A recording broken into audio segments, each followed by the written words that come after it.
Hey everyone, Killer K here with an update. Just been really busy with school and shit. But this week in gaming is actually double XP on Black Ops, so for those trying to get Prestige Master, go out and play. And on the 29th, there will be a new map pack for Black Ops 2 called Revolution, which will have Die Rise and 4 new multiplayer maps, which should bring new creativity to it. Also, there is the Pro Bowl, in which, yeah, it's been downhill for years, but some of the players are going to it, saying that they're going to try their hardest, so it might be interesting to watch. Also, Jeff Saturday of the Packers will be retiring after that game. Also, this week also in wrestling is the Royal Rumble, in which The Rock faces CM Punk. You have 30-man Royal Rumble. You have Team Hell No versus Rhodes Scholars, which I think is for the tag team titles. You have Caitlyn facing a mystery opponent, which I'm guessing will be Roxana, or whoever is with the Usos. And the other scheduled match is Alberto Del Rio versus The Big Show. Obviously, there's going to be more matches than that. 5 matches, even with the Rumble. It's short pay-per-view. And might have The Miz face, I don't even remember his name now. The Swedish guy, fuck. But my predictions on that is WWE is probably going to have The Rock win. And maybe have CM Punk just go to the next pay-per-view and then win it back, but they're trying to pull him right in, so.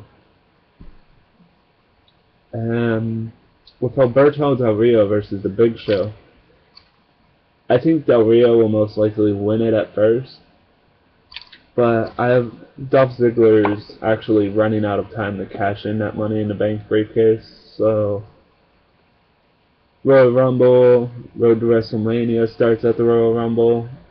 I have a feeling that he's going to cash it in against Del Rio or The Big Show, whoever wins, and will be champion. That's in my head. As for Caitlyn is new, not new, but is an up-and-coming diva, and they feel that she could be the women's division face of WWE, so I don't suspect that they'd have her lose the title, no matter who it's against, whether it's Beth Phoenix or Roxana or any other WWE diva. This is Jack. As for Team Rhodes Scholars versus Team Hell No, I mean, it would be nice for WWE to give Team Rhodes Scholars a boost, but I suspect that they're not yet. Maybe by WrestleMania they will, but with how Kane and Daniel Bryan are being received by the crowd, I don't suspect them losing the title for another month or two. Then finally, the Royal Rumble, out of all the matches that are scheduled. I know different people speculate, oh, Cena's going to win, Sheamus is going to win, Randy Orton's going to win. And I mean, they're all likely picks just because of how they're presented to the company. But there are a few entries this year, from what I've been told, that are surprises. Like, supposedly MVP is going to be there because his contract with New Japan Wrestling is going to end. Christian and Mark Henry are both, like, estimated time to come back is right about now, so I mean, you could see them coming back. Ultimately, though, if anybody were to win, I could see it being either The Miz, even though he's sort of middle cardish right now, Sheamus, yeah, but less likely. His role's kind of gone downhill. Randy Orton has been going uphill lately. I mean, he's not main eventer status again, but he is at least later in the show card, upper card. So, John Cena is the most likely out of all these. Sadly to say, because nobody really wants to see John Cena win again because that's all he does. Except for a little bit of stuff, but. The reason why this is most likely, at least in my opinion, is lately it's been going around for WWE's advertising that, oh, they're gonna have a match that hasn't been seen since last year's WrestleMania, and obviously, and we're talking about The Rock, so a lot of people speculate, me included, that it will be John Cena versus The Rock. And, I mean, yes, it's a good rematch, I guess, but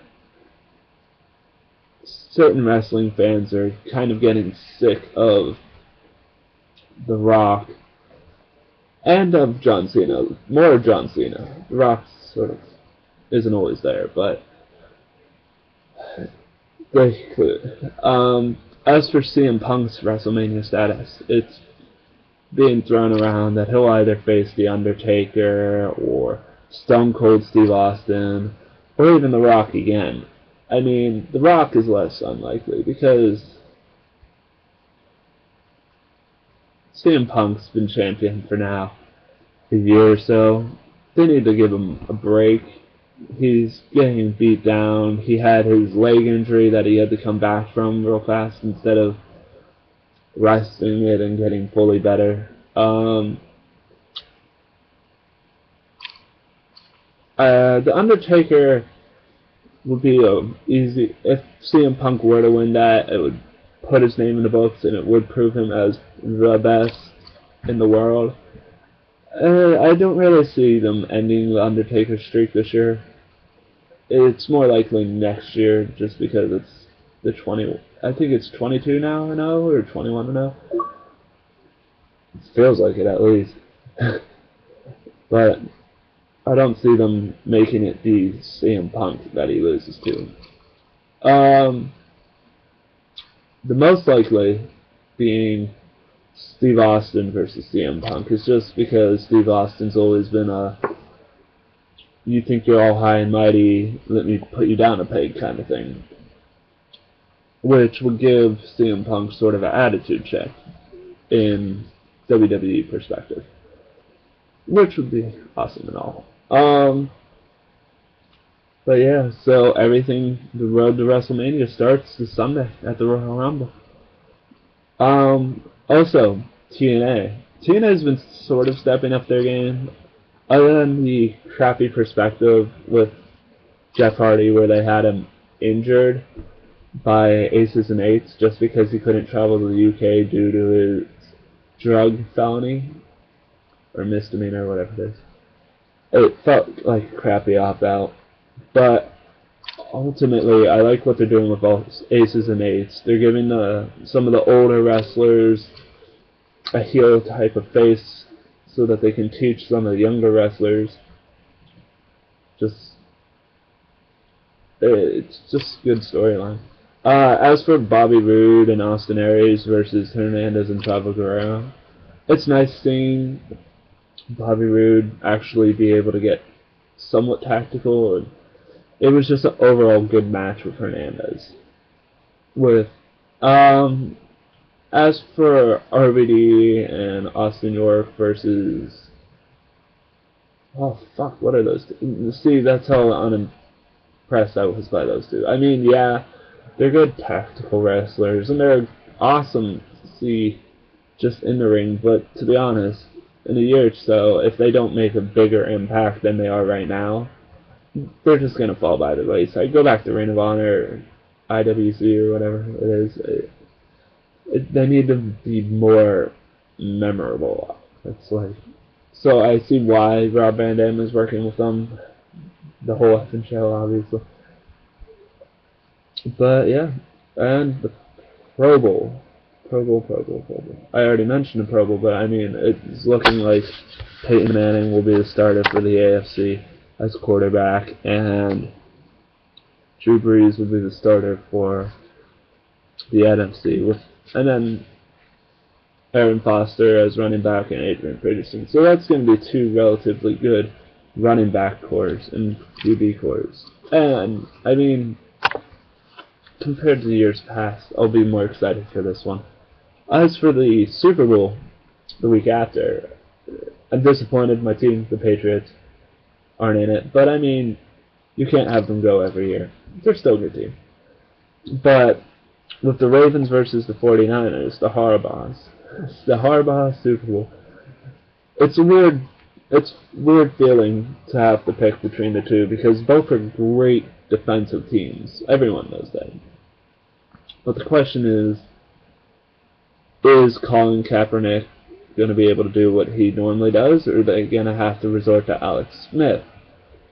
Obviously, Kaepernick, up-and-coming rookie quarterback, just made a big dive since halfway through the season with how good he's been. And with how much the 49ers have stepped up, it's looking kind of in their favor. But the Ravens this year have more to lose by not winning. I mean, yeah, it's a Super Bowl. Everyone wants to win it. But this year is supposedly Ray Lewis's last year. And the determination of the Ravens is a lot higher. I mean, and Flacco being his first Super Bowl and Bolden being second, everybody wants to see, like those who respect Ray Lewis, want to see the Ravens win it. Now, can they? Possibly. They have a great running back core, and they have great wide receivers and an awesome defense. With Flacco being an alright quarterback. I mean, if he wins, and it's by him doing what he does, winning, then yeah, he'll be a better quarterback. But the 49ers as well have a great receiving core with Crabtree and Moss and Morgan, and I think they still have Manningham from the Giants. And those four alone are just big. And that's without Vernon Davis, of their amazing tight end. And they still have Frank Gore and everybody. And it's the 49ers seem like the team to win, but I wouldn't count the Ravens out. So I'm actually going to pick. I'm gonna pick, just because of how much this means to Ray Lewis, I'm gonna pick the Ravens. I know I might regret it because being in Pittsburgh, it's kind of a taboo thing to root for the Ravens, but ultimately, if he wins, congrats. If he loses, you still got to go to another Super Bowl. So, I mean, what's worse than that? You get to go not to one, but just two. So, and you already won one, so even better. So this is that. This is the week of the 27th on that I'm talking about, with also the week this past week. So for all those that don't know, goodbye. Oh, and the old Goldberg World Heavyweight Championship out. That's someone I'd like to see come back in the Rumble. But yeah. Hope everyone enjoys their entertainment for this week, because there's a lot of it to be had. So, Killer K out.